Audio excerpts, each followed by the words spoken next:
Class is in session. College football hitting the books show. It's our second season preview show this week. We're taking advantage of it being the All-Star break in Major League Baseball, and we're giving you 2 preview shows this week to get you ready for college football, which, look, it's only a month away. It is right around the corner. If you missed it, on Monday, we did a Big Ten preview. Make sure you check that out. And today, we're going to what many people still claim the best conference in the land, SEC preview, here on today's show. Yes, and real quick, go watch our Monday Big Ten. I will have a clip up too. I was thinking get a thumbnail on that too, and possibly I'll cut down maybe some shorts that will work on with it as well. We have time to do with that kind of the next weeks, but for just maybe a few of these bigs, kind of go through it and look at it. But I'll definitely get like a thumbnail on that has Big Ten on the video. But yeah, go check it out. You got a whole month. That's why we wanted to do these, on all the major conferences to get you ready for college football. And in the next 3 weeks, 2 to 3 weeks, we will roll out pre-recorded shows for the other college football preview shows. We're going to do a show for the ACC, a show for the Big 12, and then we're going to do one other show for all the Group of 5 conferences, all in one show. So that'll be coming up in the next 2 to 3 weeks. So make sure you check that out. But we will touch on all the conferences and as many teams as we have, strong opinions on. Before we get to the SEC, there is one team that I meant to talk about in the Big Ten, and I just totally forgot. This is the one team that slipped through the grasp, if you will. We did not talk about them, and I wanted to talk about them because I actually had a pretty strong opinion on them. And that team is the Michigan State Spartans. We did not mention Michigan State in the Big Ten preview. That was the only one then. Right? Yeah. I think we touched on we just did not about say everyone. anything on Michigan State. We said something about pretty much every other team in the Big Ten. I forgot. Okay.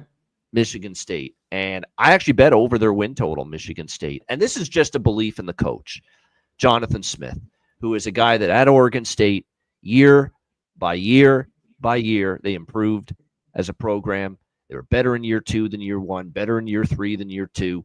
And he's a good coach. It was a tough first year, and we kind of figured it would be that way because he's breaking in a new quarterback in Aiden. And I'm still not sold on Aiden Childs. Let's put that out there right away. But, second year now should be stronger in the system. I think that defense could take a big step forward. I think when you look at the schedule, it's not the easiest schedule, but it's also got some manageable games in there that Michigan State might be able to handle. And more than anything, this is just a bet on a coach that I trust to get the program moving forward and progressing year by year, kind of like what we saw from Jonathan Smith when he was at Oregon State. Remember where Oregon State was when Jonathan Smith took them over. They were in the dumpster. They were in the basement. And he somehow turned them into a program that had winning seasons. He was flirting with 8-9 wins when he was there. It's going to be tough to get to that kind of plateau in a really tough top-to-bottom conference like the Big Ten. And knowing the recruiting limitations and, that you got to battle for talent with the likes of Ohio State, Penn State, Michigan, etc. But I think at the win total that you're seeing here with Michigan State in that 5.5 range with minimal juice, I think they can push for 6-6 this year. I really do. So that's my thought on Michigan State. I had a decent opinion on them. I think they're going to be a team from an ATS standpoint as well, week to week. You're going to be able to pick some spots and make some money with Michigan State this year. But I like them over 5.5. Any thought for you, C-Mac, on the Spartans? Yeah, I think ATS is where to look out. I think they start the year too with a few wins. When I was going through it, I think they have Western Michigan, Youngstown, and who's week 3? The chance to get out to a pretty SC start. Yeah, I mean it's at SC, but I kind of agree. Like they could win 6 games. Like I haven't bet that, and it's juice. Most books, the over 5.5 is -130. And yeah, I'm a big Smith guy as well. Just a good football coach. I thought he'd probably want to stay there, but went to Michigan State. And yeah, it's definitely going to be better than I think than last year. So can they make some big plays? Can Childs not be the whole quarterback situation there? Not turn the ball over. But I think, they could be live. And we talked about with those teams like could they go to Nebraska and win? Beat UCLA at home, games like that, where maybe at Minnesota, they end the year with Maryland, should be another win. That's the key. I think they're the a 6 win can come from Minnesota, steal one of those. Yeah, that's how I think. Maryland at the end. That's how I kind of feel. There's we're going to get into. There's a few teams like Arkansas that are right around 5. I don't think they're going to go crazy, but I think they could win 6 games. Basically, go 6-6. So it might not be easy, and maybe that's how Michigan State kind of is. But I think they could get there.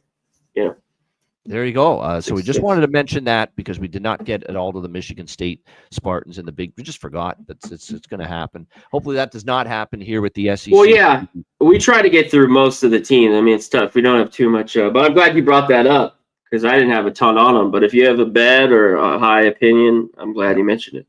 Like, they're obviously not going to be contending for any conference championship or anything, Michigan State, but we're just talking about ATS. There's probably going to be some good value in their point spreads at times this year, and maybe be able to get to that 500 mark this year, and that's 6 wins. All right, SEC preview. We will begin our SEC preview with the defending SEC champions, the Georgia Bulldogs. And for the first time in, I would say, quite a few years, there's maybe a little bit more as far as roster question marks for Kirby Smart's team coming into this season. When you're talking about, obviously, now, did Carson Beck last year not perform up to the level I think a lot of people thought he could last year? Absolutely. And obviously he's now departed for the Miami Hurricanes, and now it's Gunnar Stockton who has the quarterback job here for Georgia. And I know it was a very, very small sample size, limited action. He took over for Carson Beck in the SEC championship game against Texas, and he actually played pretty solid. He didn't make too many mistakes. It was kind of a game manager type of role he took over in that SEC championship game when he took over in the second half for an injured Carson Beck in that game. But they found a way to win. They beat Texas in that SEC championship game. The problem was when you step things up and you gave an opponent an opportunity to know that we're facing Gunnar Stockton. Once it got to playoff time and you had to play Notre Dame, the offense just didn't work. Notre Dame really suffocated it, stopped them. There was very little downfield passing game to speak of with Gunnar Stockton. Not to mention it was a problem in that specific game against Notre Dame, and it was a problem much of the season. Georgia didn't run the football at the level that we're accustomed to. Yeah, it was a problem. Yep, last season. No question about that. And that's going to have to improve. With a guy like Kirby Smart at the helm, that is definitely an area he's going to focus on. Like, we got to run the football. We can't be one-dimensional. He does not want to be one-dimensional as far as a pass-heavy offense. He wants balance. And the question is, can Georgia get back to that? There's lots to work on for Gunnar Stockton. We'll see if he's ready to assume the mantle, obviously. The offensive line, another thing to keep in mind, too, is that there's a lot of starters along that unit, along that O-line that are going to have to be replaced going into this season. Who's going to be able to step up and run the football? Nate Frazier, Josh McCray are going to be the lead options at the running back spot. I like the receiving core. I really do. I think there's a lot of options there. They bring in Zachariah Branch, who's got incredible speed, athleticism from USC. He comes over in the transfer portal. Colby Young is back as well to help this Georgia Bulldogs team at receiver. There's no doubt. There's definitely some talent there at that spot. And Lawson Lucky, Oscar Delp's pretty solid tight end duo for Georgia. So I like a lot of the weapons they've got. Is Gunnar Stockton going to be the kind of quarterback that's capable to get the ball in their hands regularly, accurately, efficiently? And is the offensive line going to be able to hold up in pass protection for a group that's got to, replace a lot of starters? And even on the other side of the ball, there's only 3 starters back on defense, 7 starters overall back for Georgia entering this season. So that's why I mentioned it off the top, that as far as roster continuity and just overall talent, I think there's some questions coming into the season, maybe more than we're accustomed to with a team like Georgia. And they do have C.J. Allen back for this defense. The defensive line brings back Miller and Jordan Hall. That secondary does have some new faces that they're going to have to integrate.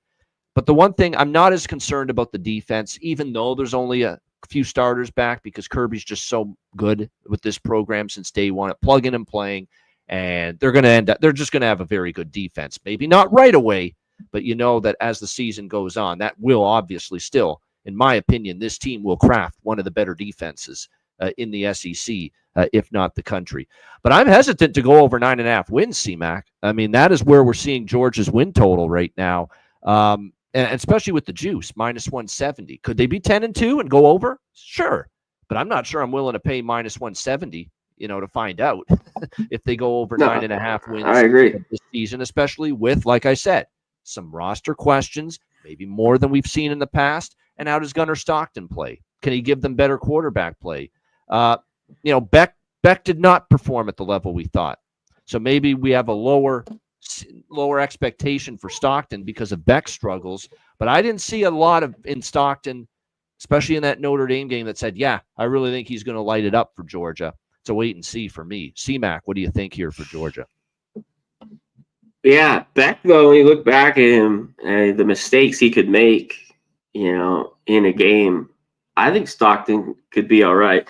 He just kind of was put in there to game manage, like we talked about. I think they'll open it up a little bit. The big thing is, you hit on, because you're diligent in what you do when you run through these, is they didn't run the ball. They're 15th in the SEC, and they're basically bringing back a whole new line here. I think 4 starters, so maybe it's a little bit a better thing, kind of a fresh line that was so bad at running the ball, because they got to do that better. And it showed, especially towards the end of the year, in these bigger games, that they just couldn't run it. But I think Stockton can make some big plays. You hit on Thomas Branch, the guy I bet on some props at SC. Very good. Young is back, who's solid. And on the defensive side of the ball, there is still, I think some holes. Safety Bolden is pretty good, but they're going to have some young corners, and it might take some time. They got a few linebackers that are all right. And on the D-line, like you talked about with Hall. So I think the defense will be okay. And we know how good this team is. We're in on the top 5 or 6, the recruits that they get, just, tops in the country, and transfers from that matter. Here, they got that guy from edge rusher from Army. We'll see if he can do anything. Yep. Stuff like that, which you kind of got to go through when looking at Georgia. But in the end, talk about the wins. I think it's right there too. When we just roll through the schedule, like Marshall and Austin Peay, I think are wins. They're at Tennessee. I think it's gettable. Tennessee's tough, though. I have to look this up real quick, or you could do it. Georgia had owned Tennessee, maybe, and Tennessee finally beat them a year or two ago. To double check on that, there was one. Georgia's always, it's always been a tougher game for Georgia. That's for sure with the Tennessee rivalry. It's at Tennessee this year. It's at Tennessee too. I wanted to look it up because I think let me double check on that. But then they're at home to Bama. Kentucky, I think, is a little bit down. We'll get to them. Auburn, home to Ole Miss. It's just not easy. I think they get to win Mississippi State, Charlotte, and then, of course, Georgia Tech, not always just a gimme win there. So exactly like you said, they could go 10-2, but we will see. It's just that I'm not running to bet that, especially with the juice that it's at, with the schedule that they got. Well, I'm just going back the last 3 years. They've won by double digits 3 years in a row against Georgia. Against Tennessee. Tennessee, yes? Georgia. No, Georgia. Georgia beat Tennessee. Yeah, pretty handily, actually, going back to 2021. Okay, and I think it's even further. That's one of those weird games, like Alabama always beats up Missouri. It's like no matter our way, they just kind of always kick their ass. I just was kind of remember that Georgia always kind of beats them up, even at Tennessee. Yeah. So, like I said, very fascinating. Like I said, I think they're going to still be, obviously, one of the top teams in the SEC. They're not going to fall off dramatically. But like I said, there are some questions, more so than we've become accustomed to going into the season. So interesting to see how Georgia run the ball. You better beat them in September. Yeah, because I think once we get to October, November, later in the season, you're going to see Georgia playing better than they do maybe early. There's no doubt. And by the way, with Gunnar Stockton, I got to point this out. People sometimes say that, and I turned 40 earlier this week, that I look like I could still be in my 20s. And I'm not saying that to brag. People have told me that I actually look like I could still be in my 20s, even though I'm 40. Well, Gunnar Stockton's the reverse. He's 22 years old. He looks like he's fucking 40. Okay. It's like the opposite. He looks like he's 40, that guy, or maybe even older. He is an old-looking 22-year-old guy. I'll tell you that right now. I saw that thing on Twitter where it was like the '86 Penn State team. How all these guys look like in their mid-30s, like all dad stashes. Every single guy looked like that. But back to 2010, Tennessee got him twice. But other than that, so we got 4, 5, 6, 7, 8, 9, 10, 11, 12, 13, 14, 16. Yeah. So in the last 16 years, 14-2, Georgia versus Tennessee. Yeah. All right, Texas Longhorns, let the Arch Manning era begin. You know the hype is going to be off the charts because of his last name and obviously the potential he might be able to display at the quarterback spot. You know the media cannot wait to see things just take off for Arch Manning. The expectations are through the roof for him in his first full season as a starting quarterback, although we did see him get into some game action last year for the Texas Longhorns. They have a Arch Manning package, you know, in certain games, and there'd be some games where Quinn Ewers was struggling and or got injured and had to leave the game, and Arch Manning would come in. Well, now it's Arch's team. He is QB1. Quinn Ewers, of course, has moved on, so it is all about Arch Manning and what he can do now. Now, as far as comparing him to Ewers, Ewers had a pretty good arm. Arch Manning will have a very good arm, but the mobility is the difference. You know, Quinn Ewers is not exactly the most mobile, most athletic quarterback in the world, and Arch Manning gives you that. And by far, he has got 10 times the mobility and the athleticism that anybody in his family previously had, specifically Peyton and Eli Manning. I mean, he looks like a gazelle. He looks like, you know, the road runner compared to Peyton and Eli Manning when you look at Arch move around in the pocket. So certainly he's got that going for him. There's no doubt.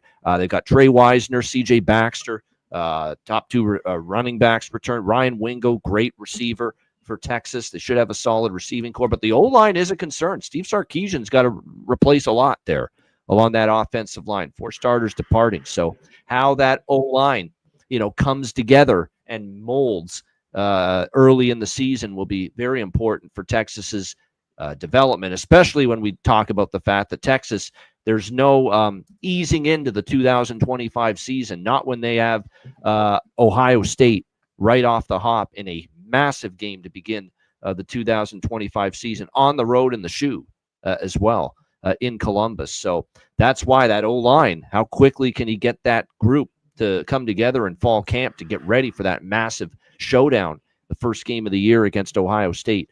On the defensive side of the football, look, great defensive team last year, 15 and change as far as points per game allowed last year. It should be a really great elite defense once again this year for the Texas Longhorns. You know, they've got one of the better secondary players in Malik Muhammad. I think Colin Simmons, someone you're going to want to watch out for as far as a guy that's going to be able to bring the pass rush on that side of the ball for the Longhorns. So there's few questions there as far as the defensive side of the ball. Should be a really strong group there. I guess the question is going to be, can that O-line come together? And how can Arch Manning live up to the immense amount of hype you know he's going to get? A very talented group. Just by my own personal opinion, I have much greater expectations for Arch Manning than Ewers. I was never a big fan of Ewers. I don't know why. I just thought, you know, he was solid. I never looked at Quinn Ewers and said, wow, it's a phenomenal, amazing quarterback for this team. And I'm not saying Arch will be that way, but I think there's a better, higher ceiling and better chance maybe for Arch Manning. You know, look at the schedule, though. They got the big game with Ohio State. They're going to have winnable games after that. San Jose State, UTEP, Sam Houston. They do have a tricky road game at Florida, and Florida should be solid this year. We'll get to them in a bit. They've got the Oklahoma-Red River rivalry. They got to play Georgia late in the year. They do have Arkansas and A&M to end the regular season, this Texas team. I do lean over 9.5 with the win total, which is what we see right now with this Texas Longhorns team. But it's a heavily juiced number, close to minus 200. I think they got a great chance to win the SEC, but if you want to bet them to win the SEC CMAC, they're the favorite, plus 270. Yeah. I don't always love betting chalk to win a conference early in the season like that, even though they obviously have the distinct potential that they could be SEC champions this year no doubt with what with what they're bringing back. CMAC, what do you think for Texas, and what's your confidence level and your belief that Arch Manning is going to be able to deliver the goods and live up to this insane hype train that's already starting to leave the tracks? Yeah, they are. I mean, this is, other than Georgia, they are, tops and betting wise as well for this conference. I think the big game, number one, like you talked about against Ohio State, and then to end the year at Georgia, November 15th, I think is really it. Because on this, I lean to the over. I know it's just really juice, over 9.5. Because I think their schedule's after that's pretty solid. Those two big games, like you touched on, maybe Florida, of course, the Red River rivalry. I think that's a winnable game this year. We will see with Oklahoma, but on paper they'll be favored there. In that they can game. And should win every other game other than Ohio State and Georgia are your big toss-up games. Yep, that's it? Yeah, yep. I mean, last game of the year at home against A&M, so. I think Manning is going to prove his stuff. There could be some growing pains, but he can definitely move. He could definitely scramble. And you mentioned Weiser, the running backs are solid. Baxter's back. He missed all of last year. So he's there. The offensive line is the key part, losing 4 starters. Like, you don't want him running for your life. But they got a bunch of good, solid recruits. It's going through everything there. So it might be young offensive line, but they got some good ones coming in.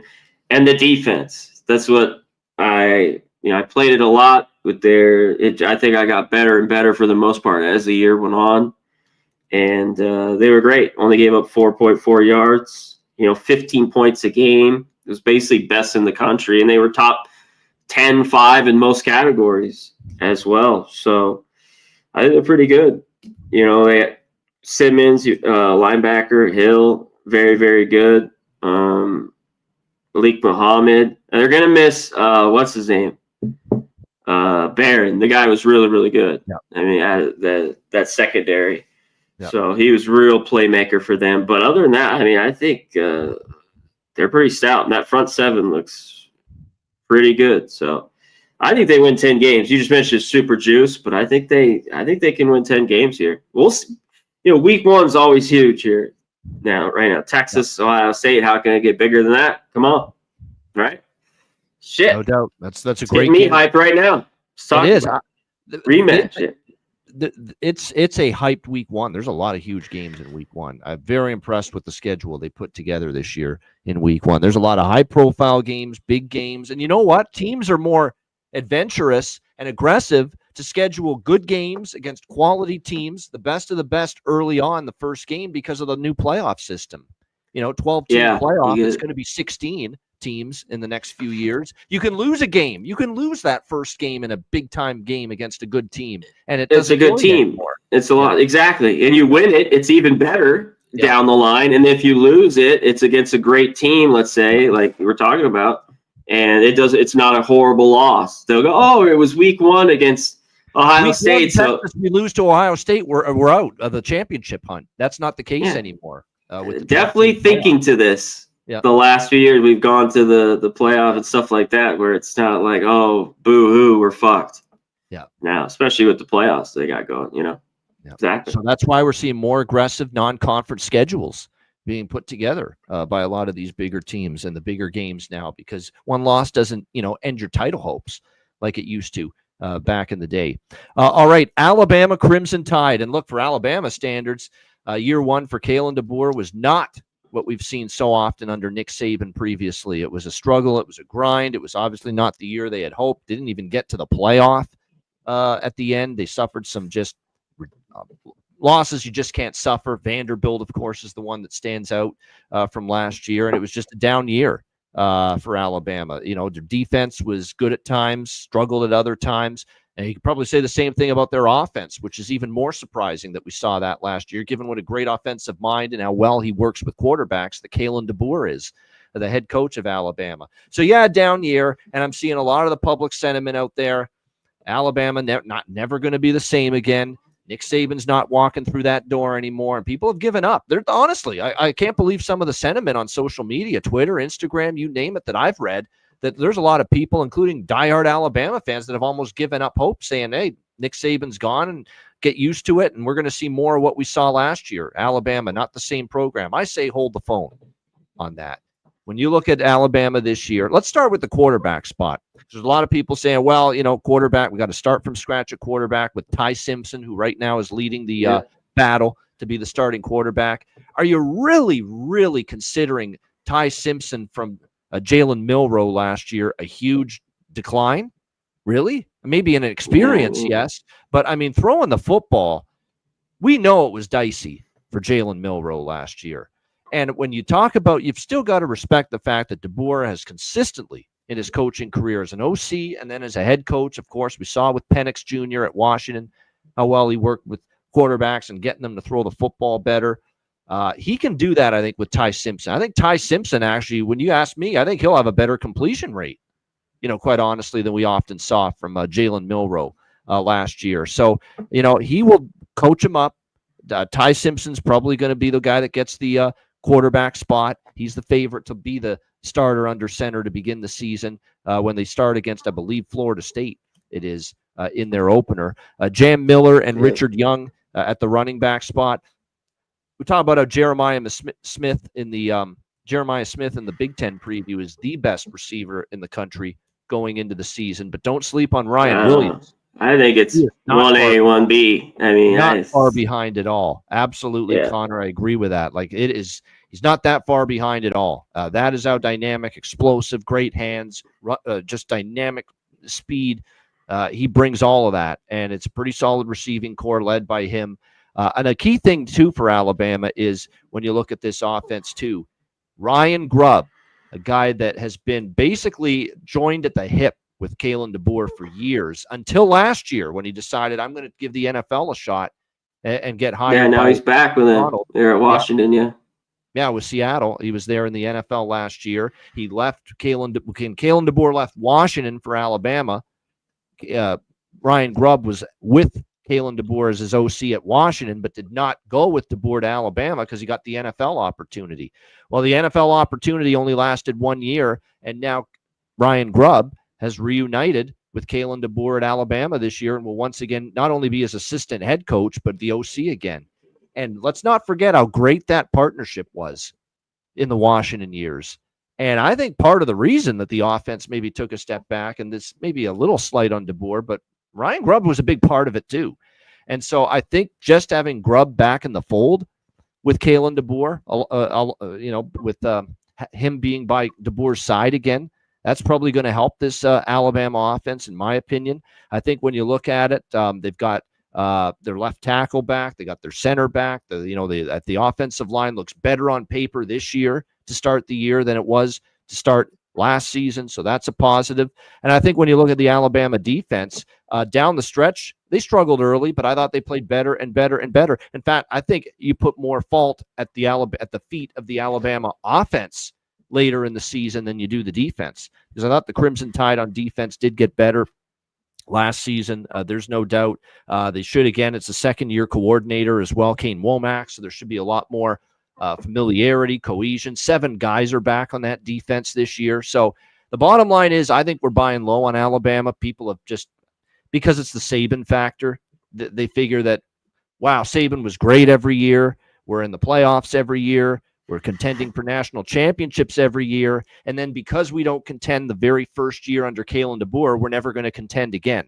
Look at how that sentiment, look at how that public perception has shifted so insanely in one direction to another after just 1 year. I'm not on that train. I think this can be a bounce back year for Alabama, and not just a bounce back year as in over their win total 9.5. I think they've got every opportunity to have such a strong bounce back year that they could contend to win the SEC, make the playoff, and be in that SEC championship. The national championship, rather. I really think the ceiling is that high for them. Because let's be honest, Milroe's quarterback play was last year. I think he got a better, just predominant pocket passer here in Simpson. You've got DeBoer back with Grubb again, that winning combination coach in OC, which was so dynamic and so great at Washington when he was there with Michael Penix Jr. I'm just very, very much bullish on Alabama bouncing back and not continuing to decline like so many people seem to think they might just because Nick Saban's no longer there. I don't buy it. Kalen DeBoer is still a damn good head coach. Let's not forget everything he did before last year. Let's not forget how successful he was. Let's not forget how amazing his straight up and against the spread record as a college football head coach has been as well. And not just that, but his coordinator record before that. This is a guy that knows what he's doing. It was a tough first year. It's as tough a transition as you could ask for. An all-time great coach and situation where Nick Saban leaves and he's got to take over. It was a tough first year, but I think this is a quality head coach, and I think this year, C-Mac, he's going to prove it. What do you think here for Alabama? Yeah, I guess the quarterback's the biggest thing because they bring back 17 starters, on both sides of the ball. It's pretty loaded. And I think if Simpson isn't great, I mean, there's a quick hook with Mack and Russell. Even though it looks like Simpson's going to be the quarterback. And for what it's worth, he likes all his quarterback. He likes his entire quarterback room. He says that's what I mean. I think there'll be quick hook. We know he does well with quarterbacks. So it's good that Grubb is back from all the success they had at Washington. I like this offensive line. The left tackle, Proctor. I think that's going to help out a lot, with whoever's at quarterback. And Womack, I think this defense is pretty good. They held teams to 17 points, and they're pretty deep here, bringing back the starters. You mentioned the safety Saab, that corner Jackson's good. They got good linebackers. Lawson's pretty good. So I think Alabama's it. And to start this year, I think they beat Florida State. They beat Monroe. I beat Wisconsin at home. They go to Georgia. That could be tough. Vandy, which they lost last year, or they'll have revenge there. We talked about how they own Missouri. I brought up yesterday. Tough, and they have Tennessee at home, which this is we talked about Georgia's dominance. Alabama, Tennessee, the last few years back and forth, but they have them at home, at South Carolina, Oklahoma at home. And they end the year with Auburn. They'll beat Eastern. I think it's 9 to 10 wins for this team for sure. Looking at the schedule, and who they brought back, and I like the defense. That they're especially and the offensive line, of course. Lean on that running game, maybe a little bit early, and then you got the standout receiver in Williams. You already hit on that. I mean, come on, nothing more to be said there. Yeah, he's going to be he already is a good one, but he's going to get even better, obviously, this year. And yeah, he's right behind Jeremiah Smith. There's no question as far as top receivers in the country entering the season, without a doubt. And I think the schedule is, manageable. Look, Georgia, they always beat Georgia. They always have Georgia's number. They always seem to play well against Georgia. So that game doesn't concern me all that much. They could definitely win that football game when you look at their schedule. And then Florida State, and I like Florida. I honestly like laying the points with Alabama in that first game against Florida State, which we'll get into more that particular week. But like I said, I think Alabama, there's reasons that you can see the arrow pointing up. I don't know if I feel that way about this next team, the LSU Tigers, and good old Brian Kelly, man. Where do we begin with LSU? This is a program that, overall his record, and by the way, I want to point out with DeBoer, 113-16 is his head coaching record. And that includes all the Division II, Division III jobs he had early on, but still, 113-16.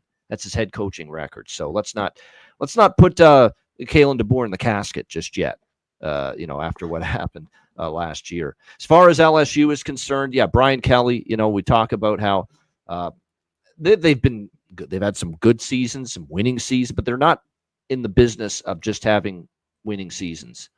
He was brought here to deliver LSU SEC championships. Haven't had one yet. Playoff, appearances. Haven't had one yet. And national championships. Haven't had one yet. So that's where the expectations were in Baton Rouge when Brian Kelly got hired. For right or wrong, that was the expectation level, and they haven't. Based on those expectations, he was bringing it up too, though. Yeah, it's his own stupid, fucking started with his fake accent. So. Yeah, I know. My family. I remember that still all these Jesus years Christ. ago. Look, the Brian Kelly did well in the transfer portal from all indications. Um, Well, it's a good group this year. Garrett Nussmeier did the program a solid, saying, you know what, I could go to the NFL, but I won't just yet, and I'll come back for one more year here for LSU, and he could be a tremendous quarterback. He's certainly got just tons of experience now. It feels like he's been in the program forever here at Nussmeier. Don't forget, Nussmeier was backing up Jaden Daniels as well for a couple of years before, when Jaden Daniels was the starting quarterback here. So, that tells you how long Nussmeier's been here. He's obviously got good arm talent. What concerned me about Nussmeier last year was just a couple of the decisions. His decision-making kind of went awry at times, and that was surprising for a guy with his experience level at the position. So he's got to definitely take a little bit better care of the football. There's no doubt. I mean, the receiving core's fine. When you look at the options that LSU has, it's another team that's got really good options. Barry and Browns, Xavier Thomas, Chris Hilton, Aaron Anderson.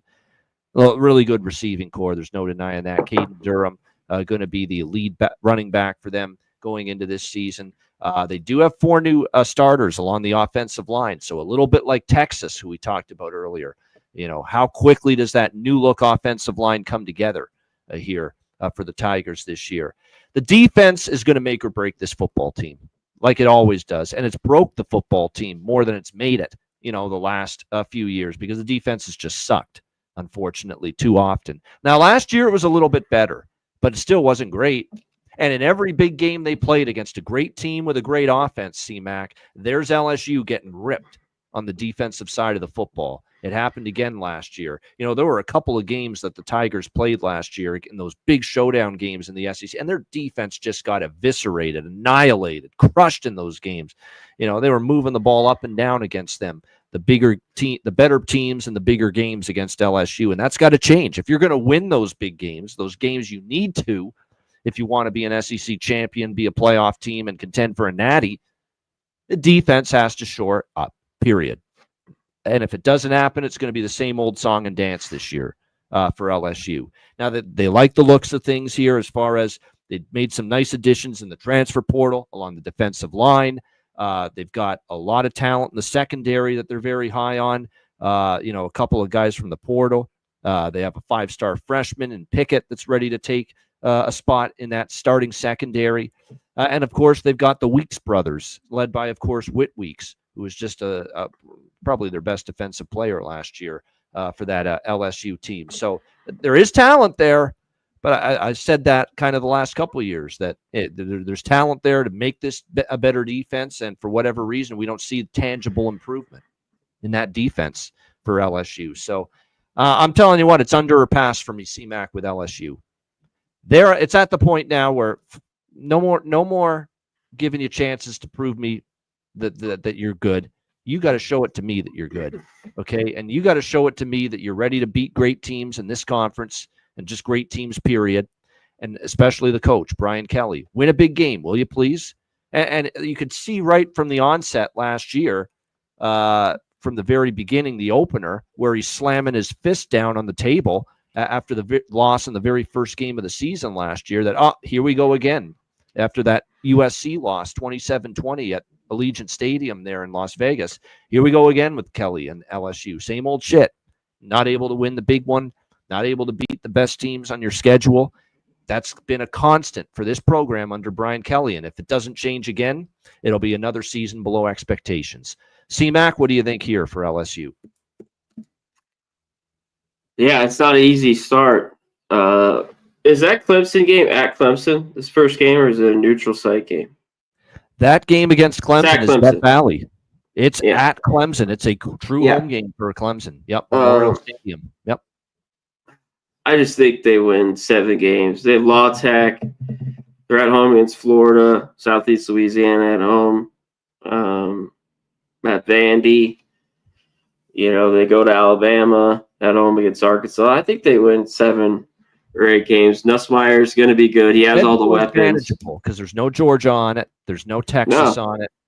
They do play Alabama, but it could be a lot worse with their schedule. That's why I want to bet them under, and I can only bet them under. But man alive, that schedule is actually one of the better ones for any team in the Yeah, SEC. that's why it's just I'm not gonna bet anything here. I think they could win 7 or 8 games with the schedule. The defense is that I think we go back to overs, and I don't know if it's the defense. I think the offense will be really good with these receivers that they have. The transfers, Brown and Anderson. They already have a few good ones. So I think they'll be good. And I think they'll be all right on the offensive line. Nussmeier, he had those weird games where it's just some horrible interceptions or just like everything fell apart, it seemed like, you have really clean games and then you just have a game where he throws 3 picks and he look awful. But I wonder what this defense does. At times against some of the lower teams, mid-tier teams, they looked all right. And they played a lot more under, especially in the 2 previous years where they were just overs. But yeah, I hit on Weeks. I think it's good. The secondary, we'll see what Mansour can do, and they have that big 5-star recruit like you talked about, Pickett. I don't know. I don't know if they're really going to be a team that's going to play low-scoring game in the 20s. I still think Nussmeier, they're going to sling the ball around, and I don't trust Kelly at all. I just never have. We've talked about that for a long time, especially in the big ones. And he goes bonkers on the sidelines. It's like, keep it together. Yeah. One thing with a good coach too, I mean, you would see, some of the best lose it a little bit, like Saban every once in a while. But most of the time he would do that in the locker room. You just don't rip some kid unless he's just being horrible on the sides. And now these guys are getting paid, so I can't even say, you know what I mean? So Kelly's got to keep it professional instead of going nuts. But I think the schedule is decent for them. I don't think they're a great football team, but I think they could win 8 games this year. It's I hate to make it sound like the season could come down to the very first game against Clemson, but they need a win against a good team to get belief in the program, that'd be huge. In the players, and they just can't seem to get it. Look at the last 3 years. LSU opened the season back-to-back years against Florida State. 2022, 2023, they lost both games. They looked like they were ill-prepared for both games, too. Like the coaching did nothing to get them ready over the summer for that game. And then last year against USC, winnable game, but once again, found a way to lose, and defense didn't get a stop with the game on the line. Against a USC team that ended up having a mediocre season last year by their standards. Yeah. So, that's 3 failures to begin the season. And we see LSU every year in this same spot. You got a big chance to get your season off on the right footing with a big win in your first game, and you can never get it done. And you guys don't need to know where I'm leaning in that game, week 1 with LSU and Clemson. After what I've just said. Put the pieces together. All right. Next up, we've got Ole Miss. C-Mac will be back in a moment. Ole Miss Rebels. When you look at this team, talk about how LSU's been disappointing. How about last season for Ole Miss and the whole lane train? The lane train got derailed last year. Let's call it like we see it. The lane train got fucking derailed. There was a derailment with the lane train last year.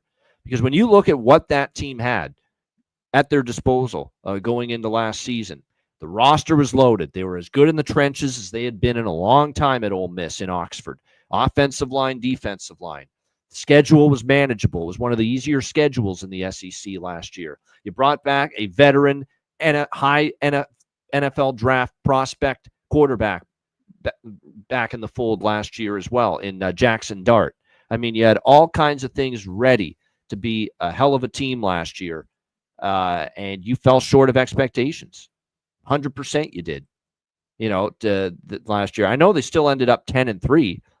They were only 5-3 in the SEC, and at the end of the day, and you could say what you want about, it's a loaded SEC. Do you just want to be a really good SEC team, or do you want to be a great SEC team and be a playoff-bound SEC team and a championship SEC team?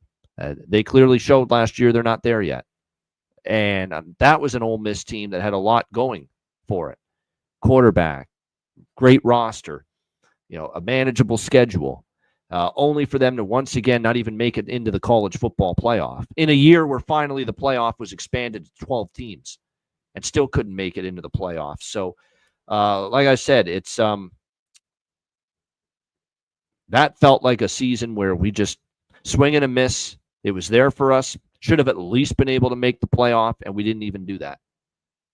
So yeah, I mean, it's his overall record, the last few years, still very good overall, but it felt like with everything that was going in Ole Miss favor last year, they should have been able to at least make the playoff and put themselves in a spot where they could compete for a national championship, and they were not able to do that. And now you look at what Ole Miss has coming into this season. Jackson Dart's gone, likely Austin Simmons. Now, they like Austin Simmons as a highly recruited quarterback, but you're talking about a receiving core that's been totally revamped. The lot of departures, personnel loss at that position group.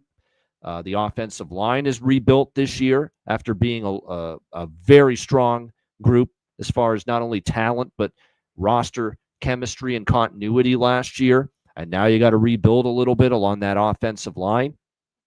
That's a big concern for Lane Kiffin and Ole Miss this year as well. We'll see with Logan Diggs likely to be the top option at running back. Caden Lee, Strickland. Again, these are all new faces at receiver. And on defense, when you look at it, they've gotten better. Ole Miss, when Lane Kiffin took it over, they were not a great defense. They have gotten better, no question. And it was I think the defense played pretty well last year. There were times when the offense, of all things, screwed them over. The one game that really, really ended up coming back to cost them last year was that Kentucky game. Kentucky, yeah. They should have, and Kentucky ended up having a brutal season, and they couldn't even beat them.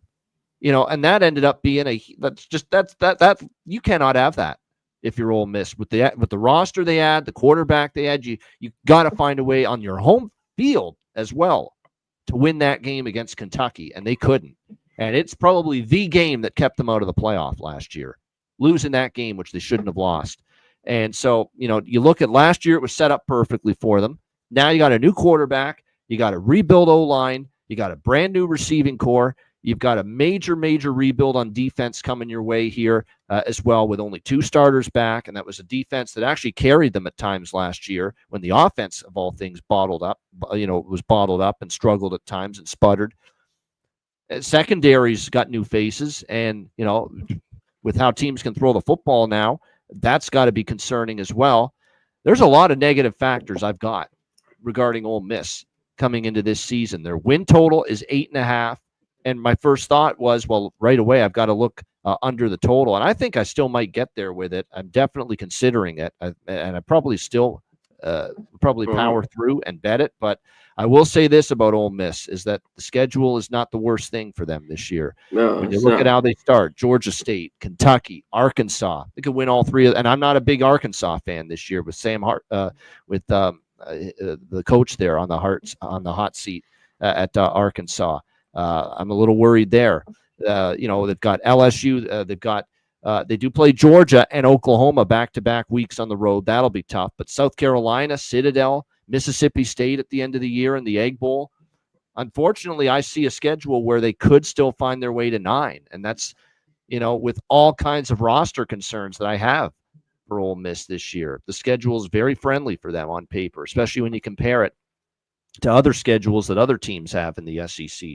But I could only look under. My overall outlook still, as far as the roster is concerned, is bleak, especially comparing what they have to work with this year compared to last year. And look, this is a team that, with major roster concerns this year, I could see them losing some of these games that right now they look like they should win. They can lose to Florida. They could still lose to South Carolina at home. Who the hell saw them losing to Kentucky at home, who ended up having a bad down year last year? They could lose at home to South Carolina in that November the 1st game. So, yeah, this is under or pass for me. I'm not loving reading the tea leaves. I'm not loving what's going on here in Oxford. C-Mac, what do you think here, Ole Miss? Yeah, they've lost a lot. The schedule is good. I think they win 8 games and possibly 9 just from going through the schedule. yesterday when I was looking through it. And these games are big, like, at home with Florida, because they should beat Mississippi State, even in Mississippi State. Games like that. They're home to South Carolina. They have a few cupcakes early on. They're at Kentucky. That's not always easy, even though Kentucky's down. You can touch on them. Yeah, they were down later, last but year. Arkansas Lost them. I know. Tulane at home. At home to LSU. We'll see with Simmons. Is a rebuild a little bit. The Lions got to be rebuilt. Can they run the football consistently? We will see. So a lot of question marks, I think, for this. And the defense played a little bit better last year. Has some holes for Golding, the defensive coordinator here. So yeah, it's going to be tough. The secondary has some issues. They still have some all right guys at linebacker, D tackle, but yeah, they definitely need to get some of these transfers that they have and recruits to help out the secondary for sure, which could be an issue. Maybe they give up some points early in these early games. We get a little bit more overs like Georgia State, or Arkansas or Tulane, those type games. I agree with that. I think the defense is definitely way worse than last year on paper. And that was his best team. Lane Kiffin, a team that has best defense on both sides. Yeah, they had the best defense they've had since he's been there last year. And they had great. I think one of the better offensive situations too. And unfortunately for that Kentucky game, the offense just shit the bed that day. That's exactly what happened. And it cost them the playoff. And they still have that one game, it seems, where they shouldn't lose it, and they do. And if you can guarantee Ole Miss is going to lose to a Arkansas or a Kentucky again or South Carolina, they will. One of those three games, they will go under 8.5. I'll tell you that right now. They will lose one of those. I'm telling you right now. That's what they do. It's happened a lot. There's no doubt. Yep. All right, Florida Gators. Next up here. This is a team that, look, last year we had Billy Napier basically ready to hand in his pink, or they were ready to give him the pink slip early last season. Yep. With the way it started for Billy Napier with Florida last year. That start to the year was abominable. You got blown out by Miami in the first game. You lose by double digits to Texas A&M. You lose to Tennessee. But then things started to turn. You blew out Kentucky. The loss to Georgia with an undermanned team was competitive. It took late in the fourth quarter for Georgia to put that game away. Now they ran up against Texas and they were just so decimated. And in that game, remember, they had the quarterback situation was a mess for Florida. They were down to like their third string quarterback there against Texas when they lost 49-17. But then down the stretch, we saw DJ Lagway, because remember, Graham Mertz ended up his season subverted early on due to injury, and it ended up going to DJ Lagway, the future of the program, they said, at quarterback. And then they reel off 4 straight wins two of them against ranked teams, LSU and Ole Miss. See, there's another one that Ole Miss shouldn't have lost to Florida either, even though Florida perked up down the stretch, and that last 4-game win streak to end the season kind of saved Billy Napier's job and is what convinced Florida to bring him back this year. There's no doubt, but still, it was a great finish. Now Napier's back, and there's all of a sudden very tangible belief and momentum for Florida going into this 2025 season. And yes, DJ Lagway is a big part of that. No question. They like his arm. They like his athleticism. It's going to be interesting to see how he fares here for this team right off the shoot. And the good news is for Florida, when you look at their schedule going into this season, you've got a good couple of games that you can get off to a good start. Lagway can get some confidence with LIU and South Florida.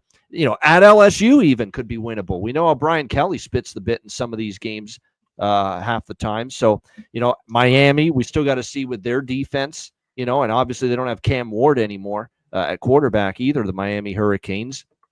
Florida could end up winning that game. The rest of their schedule, there are some tough games like Georgia, like Texas.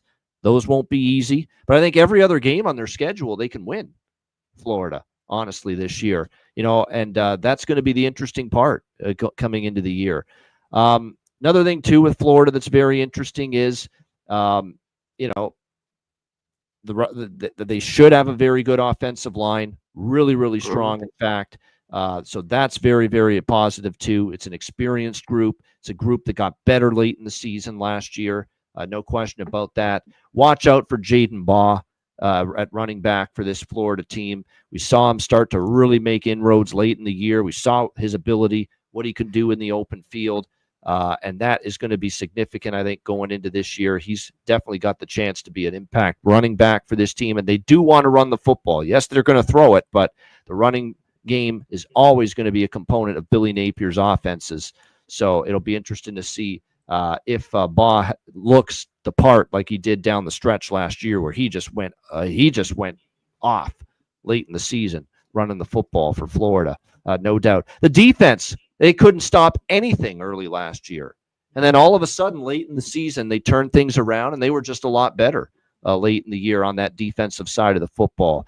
Each of their last 4 opponents, 17 points or less. Very impressive stuff. They got 5 starters back on that defensive side of the football. They do have a lot of new faces in the secondary. So I guess the biggest area of concern for Florida entering the season would be the pass defense, but up front, they're solid. The D-line, the linebacking core. And again, there's a defense that made significant improvement later in the season. Remember, they faced LSU and Ole Miss in 2 of those wins, 2 teams that were expected to have pretty good offenses last year, Nussmeier and Dart, quarterback for those 2 teams. So, like I said, Florida really made an improvement. There was a grittiness factor with Florida. They all of a sudden became a very physically tough team, mentally tough team.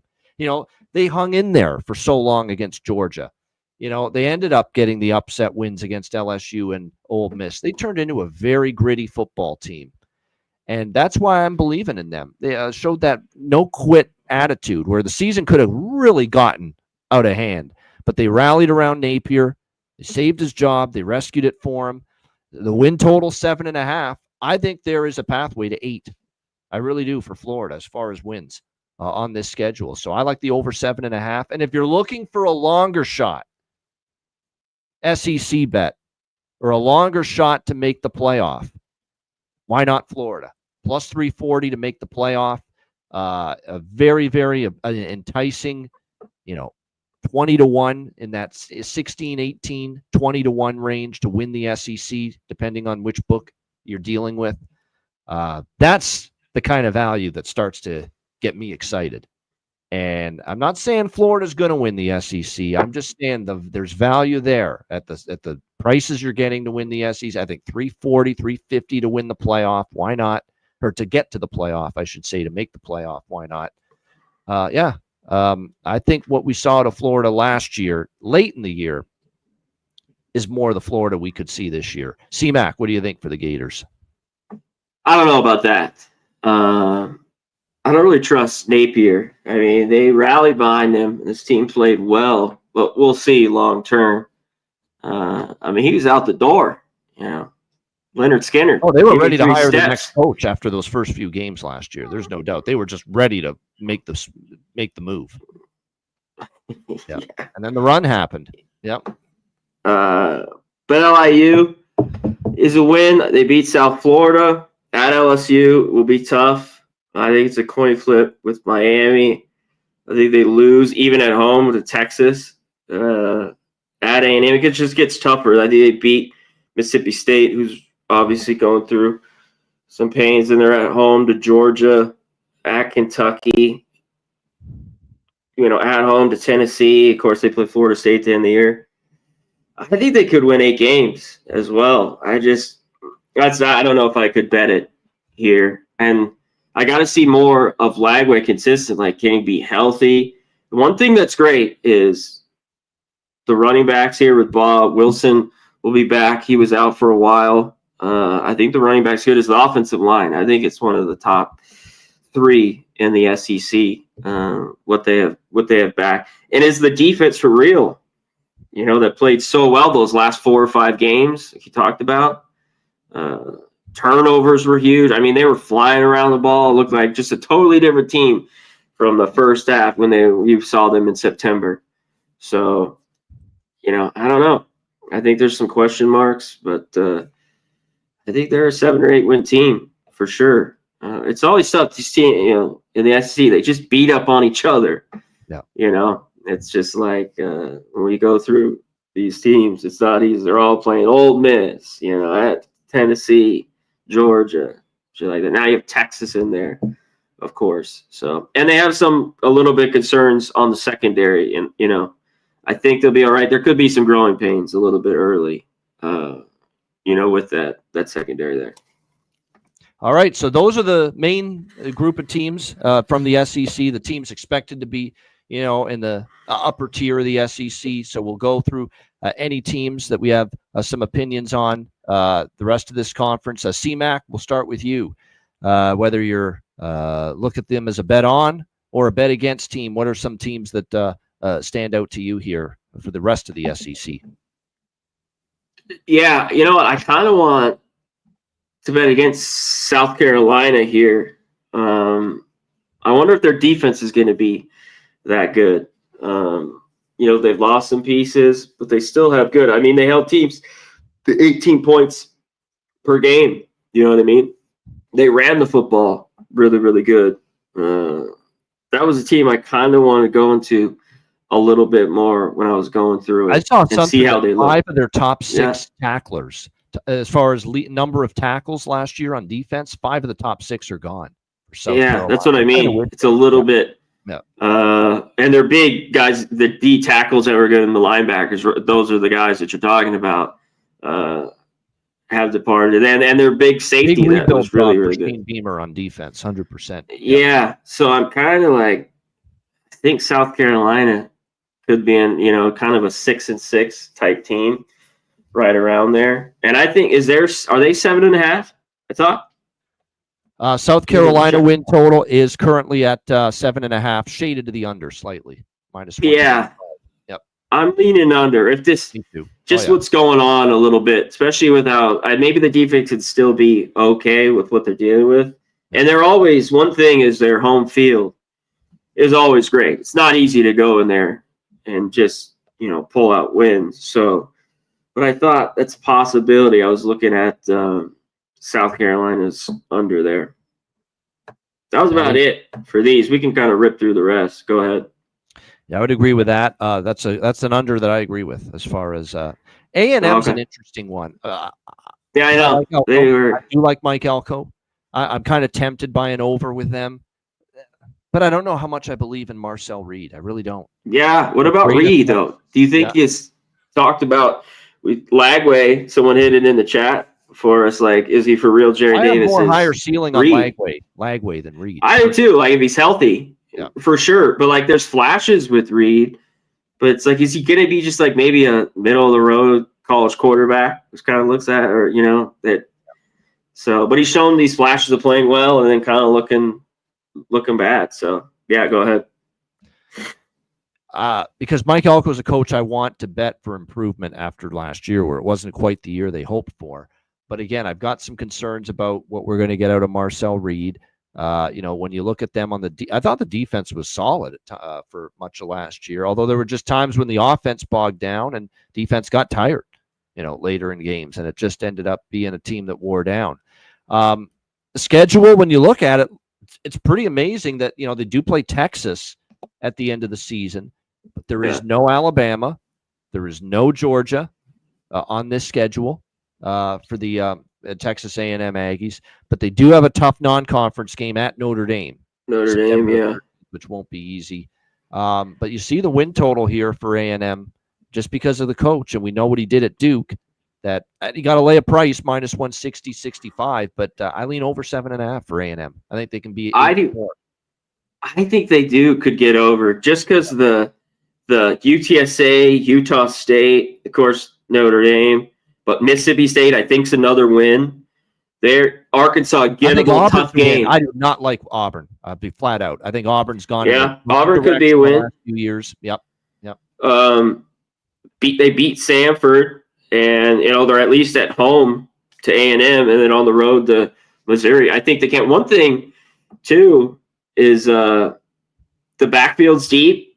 Moss is back, Owens is back, and they're another one of the teams in the SEC with offensive line that is pretty good.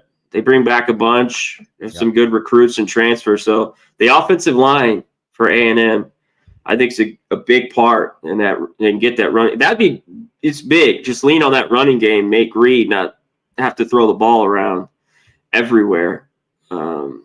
It's a team more looking at the schedule. I think they could win 8 games just because of their schedule. Like, could they go to LSU and win? Like, that's just the game too. When you kind of, yeah, sure they can. So when you look at, like, there's definitely 6 wins. Yeah. Brian Kelly's catching it. Yeah. Kelly, he's getting it today, but usually he does with us because he always loses. That's why I think they can be. Yeah, that's exactly why I think. Yeah. And all they need is 8 wins. It's 7.5 their win total. Put it this way. Yeah. Auburn at home. I think they do win that game. I do not like Auburn. I think they should have. Yeah.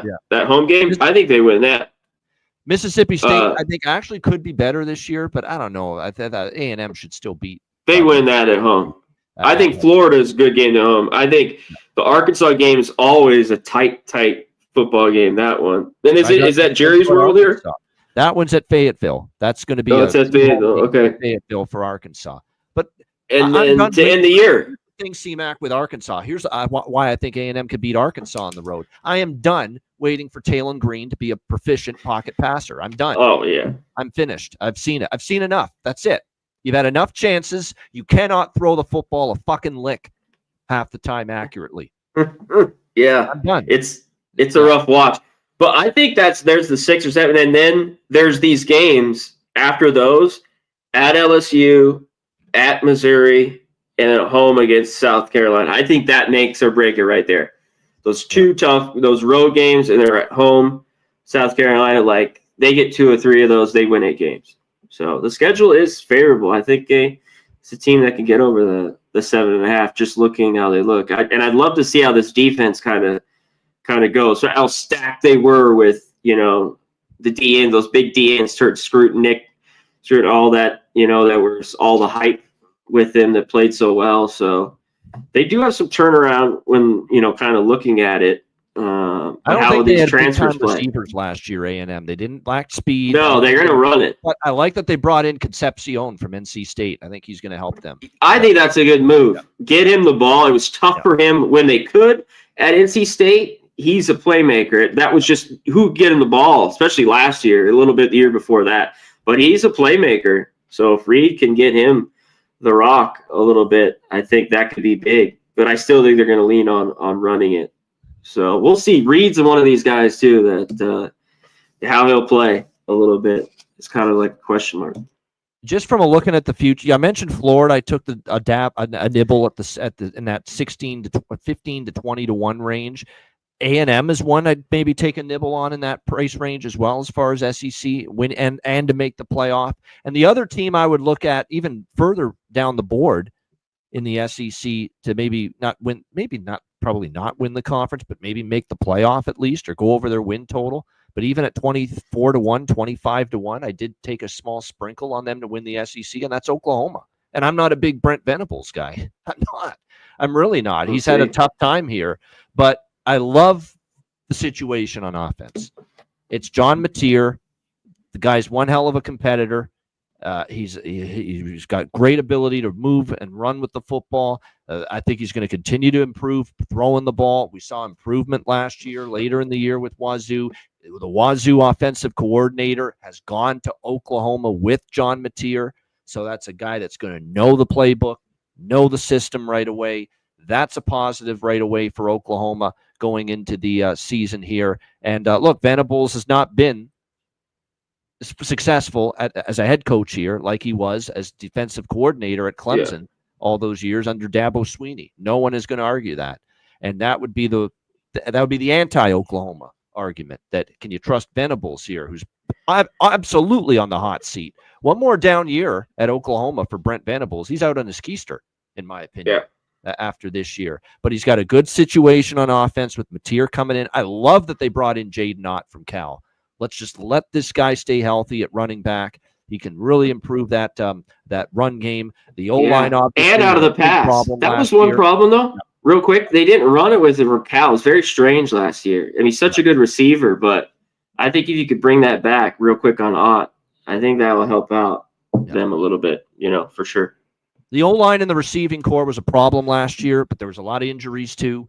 On paper, the O-line's better, more experience. On paper, the receiving core's better. And again, I think you've just got a better quarterback situation too. Like, let's be honest, Jackson Arnold was no good. Okay, that's also why I don't like Auburn. Jackson Arnold is going to have to show it to me. We'll see. I'm not a Jackson Arnold guy. I was not a Jackson Arnold guy at Oklahoma. I'm not trusting that he's going to be markedly better with Hugh Freeze at Auburn.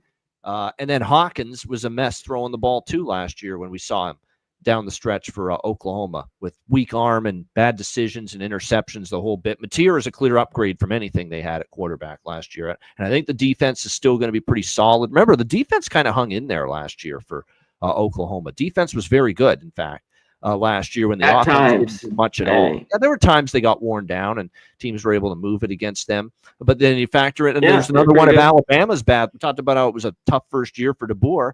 And, of course, Oklahoma was one of those games that was tough for Alabama and DeBoer. And they played a really good defensive game there against Alabama. So, Oklahoma, I've got the arrow pointing up a little bit on them. And it's more so because I think the defense can be good again. And this time they can get at least competent quarterback play out of Mateer. And his OC is coming with him to Norman, which I think is a big time.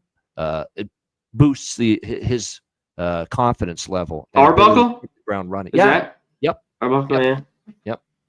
Yeah, I think that's big. Real quick, I think the schedule is just like, of course they have Temple, which they always do, Kent State, Illinois State. Those are wins. Like, who knows? They're at home to Michigan, gettable, right? And Texas won't be easy.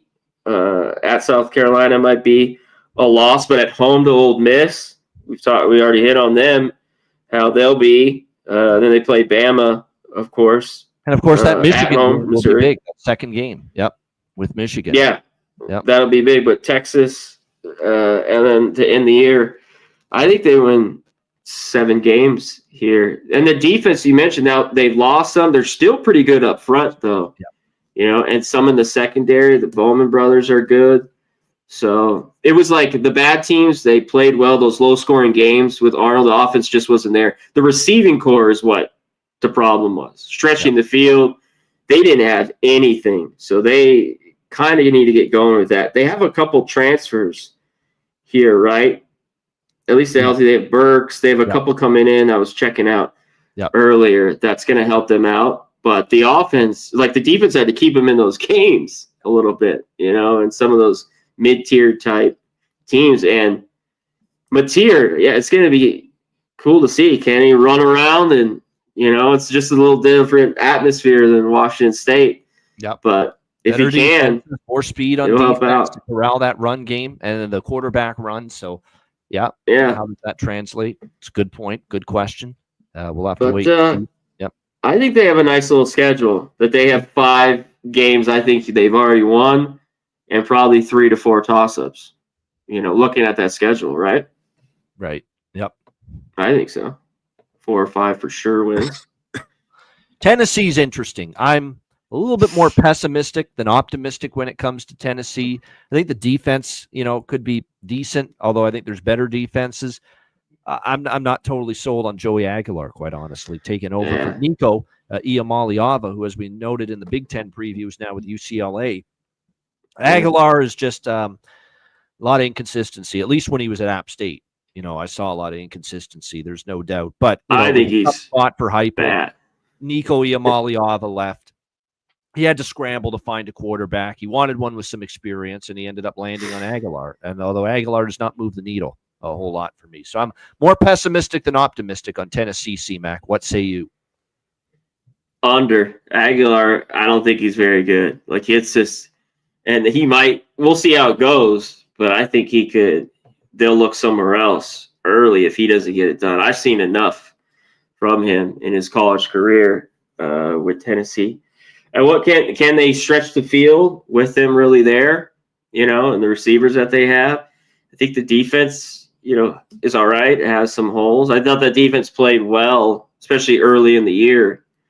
But they're another interesting team. I think it's going to be a step back. We saw when it came to to better early on. They beat up all these teams. We're scoring all these points, and how this offense will kind of work now with Aguilar, because it then started to stall with Nico when they played better teams and the play calling was just kind of awful and sporadic, especially the second half of the year.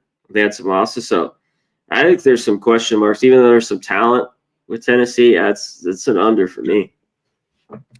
Yeah, a couple other teams, quick hitter style before we wrap it up. I already mentioned Auburn. What's your thoughts on? I'm not excited. I know they've got Cam Coleman, who on offense he's going to be great, no doubt, and it's decent receiving core. The O-line's solid, but can the quarterback play at a good level? And I didn't see that from Arnold last year, so I've got to see it. I think the defense takes a step back for Auburn, because actually the defense wasn't terrible for Auburn last year, but I think they take a little bit of a step back there. I'm not a big fan of Auburn. And then the other team I want to mention that I'm also not a great fan of because of just everything that's going on and from last year to this year's Missouri. You know, when you look at Missouri, Brady Cook, you know, was obviously a big time component for them with the offense. That side of the ball, they've had some great receivers over the years. I don't think that receiving core is nearly as good. Bo Pribula, the transfer from Penn State, we know he can move, but again, here's another guy. We question his accuracy. We question his ability to throw the football efficiently and accurately. You know, what will he be able to do? And from all indications, Sam Horn, the other quarterback, number 2 on this Missouri roster, has really been pushing Bo Pribula in camp very hard. So that tells you that maybe Eli Drinkwitz has some tough decisions to make as far as his quarterbacks are concerned. But what do you think of those two teams, Auburn, Mizzou? I have a bunch of questions with Mizzou. I don't know what to really do with them. Like, I think they're kind of a 500 team. I always like them a little bit when they're at home.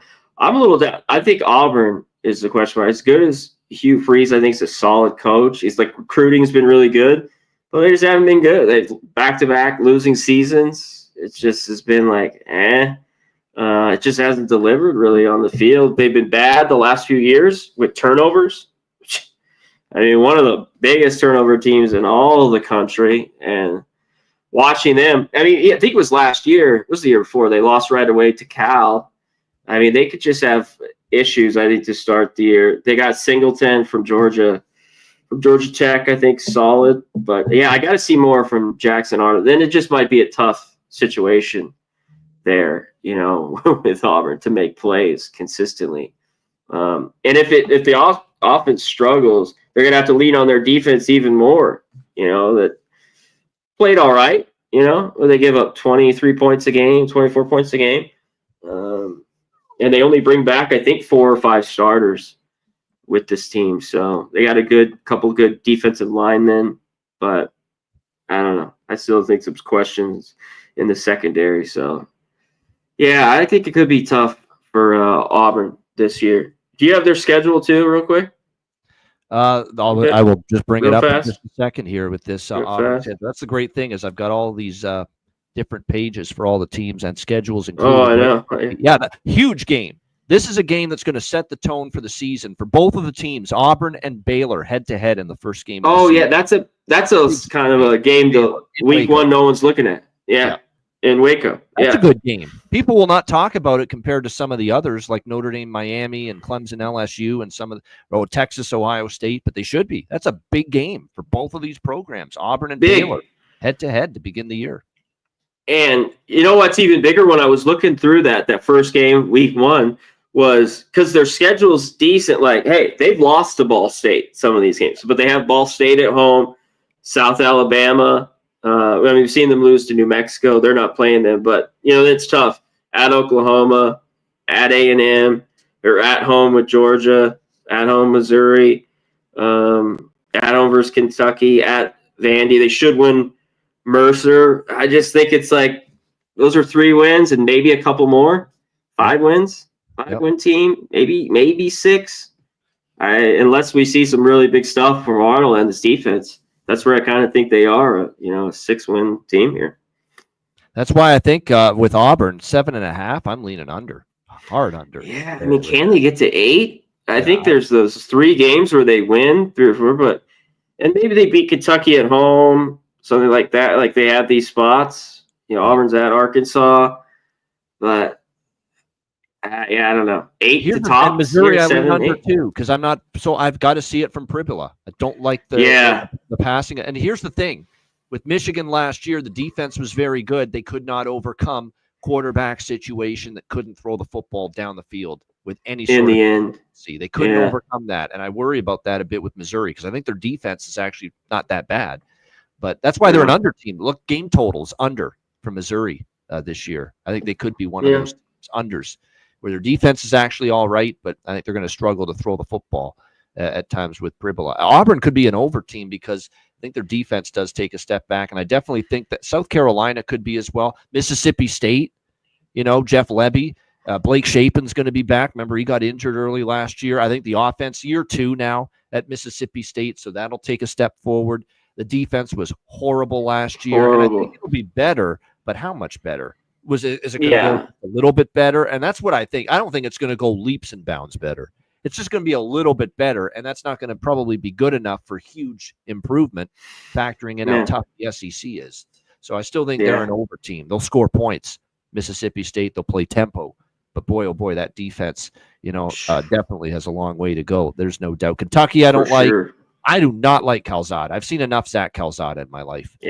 Over the years, I don't see it with the offense. I think they're going to struggle to move the football, and even the defense. It slipped last year. It was not nearly as good. They struggled at times. They've really gone transfer portal heavy with only 3 starters back on defense. Kind of seems like Mark Stoops is kind of, he had Kentucky on the rise for a long time, and now you're starting to see it kind of slip back a little bit for him. So I'm not very excited about Kentucky. Would only look under their win total as well this year. And then last but not least, I think this is the only team we haven't. Arkansas, we already talked about. Sam Pittman on the hot seat. Taylor Green, I've seen enough. He still hasn't gotten any better throwing the football. All this time he's been with Arkansas. And even with Bobby Petrino, the offensive coordinator, I thought, hey, maybe finally Taylor Green's going to develop more of a steady passing game, and didn't see it enough for my liking. The defense, only 3 starters back, and they had issues at times last year. So another team that Arkansas I have trouble buying into.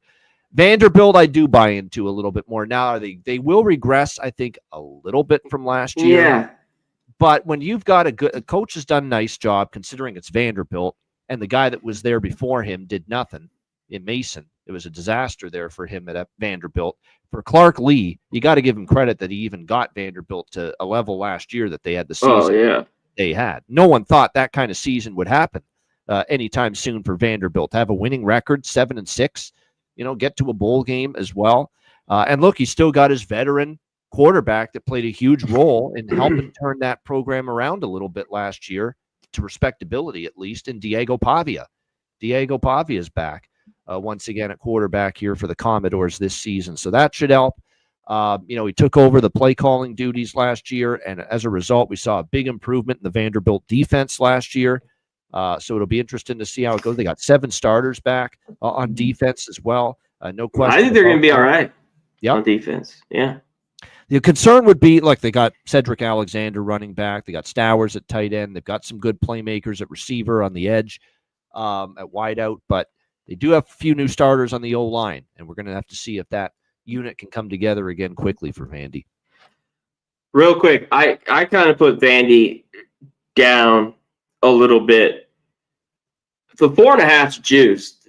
I think they win 5 games, and I even think they can win 6. Just because of the schedule. I think it's over-adjusted, the win total, to the regression. I think they've adjusted more than enough to the potential regression this year for Vanderbilt. That at 4.5, I lean over.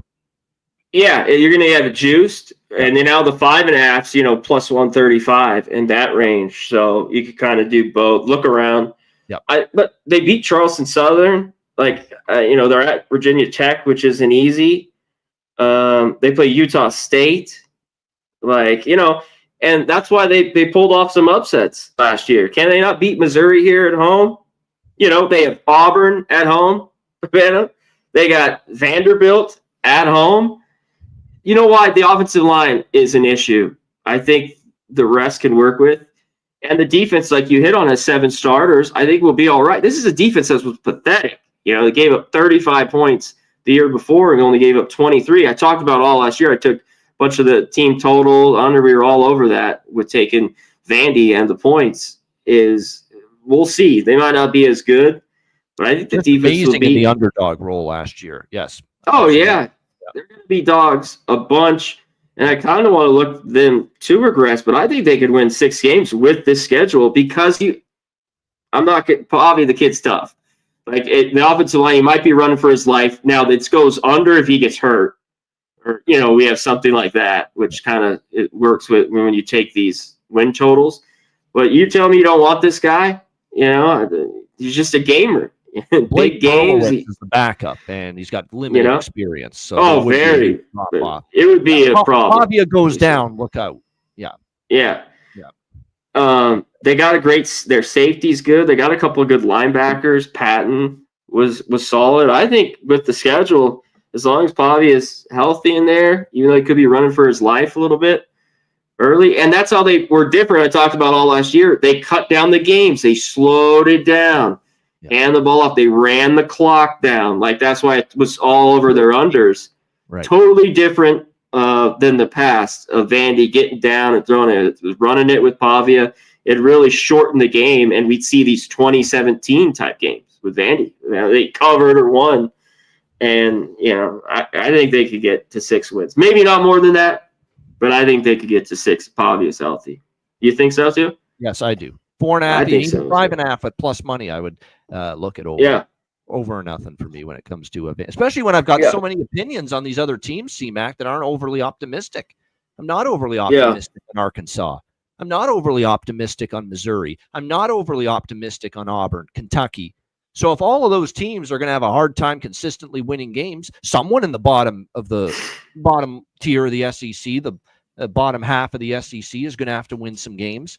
And to me, that's Vanderbilt. It wouldn't even shock me if that's Mississippi State, although I still worry about that defense, but I do think they're going to improve. It's year 2. I think there's going to be a step up in the continuity and in the system now, the second year, and having your quarterback returning should help. But again, with Kentucky, Arkansas, Missouri, Auburn, I've mentioned South Carolina, all these, Tennessee, they've all got questions. Who's going to win if all those teams have questions? To me, that's where Vanderbilt steps in. You're right. Yeah, I think they're right there. They hired, like we mentioned, Beck, and they even hired Kill as one of those, guys hanging around that kill the clock. Yeah. Literally has in his name. So, and with, I think Tennessee is down, like we already hit. Yeah, just all these teams. So some question marks in the middle of the pack. Coach, potentially, SEC. A guy on the hot seat with Pittman there with that's concerning. Yeah. That's going to be interesting seeing them a little bit. I kind of want to watch how they go early with their year, Arkansas, for sure. Yeah. No doubt. So there we go. That's the SEC. I do want to mention, as far as Heisman is concerned, there are, as far as this conference, I took a shot with Mateer and Lagway at around 20-1. Do I expect them to win the Heisman? No, probably not. But just a small little bet on both of them. Mateer for Oklahoma, Lagway for Florida. I had to bet Arch, even though Arch is the favorite. It's plus 700 right now. Still 7-1. That if Texas gets off, let's say Texas beats Ohio State and has a strong start to the year, and then they can win some games. Oh, he's going to drop. Just the media hype for Arch is going to be nuts. And they're just going to be ready to crown him a Heisman Trophy winner in late September if they get off to this hot start, including a win against Ohio State. So if you think of it that way, you're not going to get a good price that good on Arch Manning, if he has a good first month of the season. So for that reason, I bet Arch Manning already to win the Heisman. So Arch Manning, John Mateer, DJ Lagway took a few shots there as far as Heisman. Just small bets, though.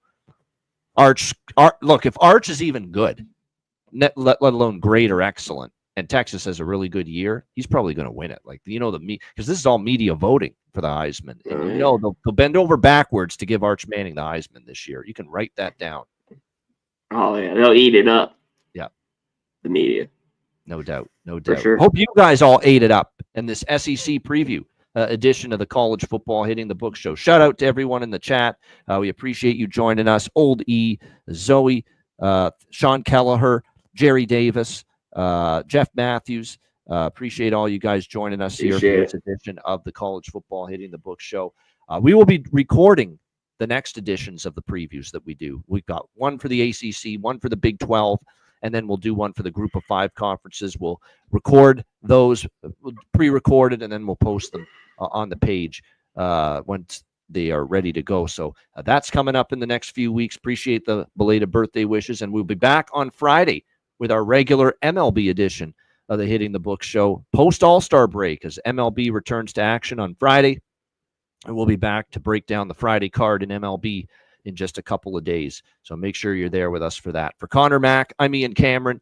Have a great Wednesday night. Enjoy the games and good luck. And we thank you for joining us for this SEC College Football Season Preview edition of the Hitting the Book show. And we'll see you again on Friday, 5 p.m. Eastern, 2 p.m. Pacific, for the return of the MLB Hitting the Book show. Until then, class dismissed. Peace.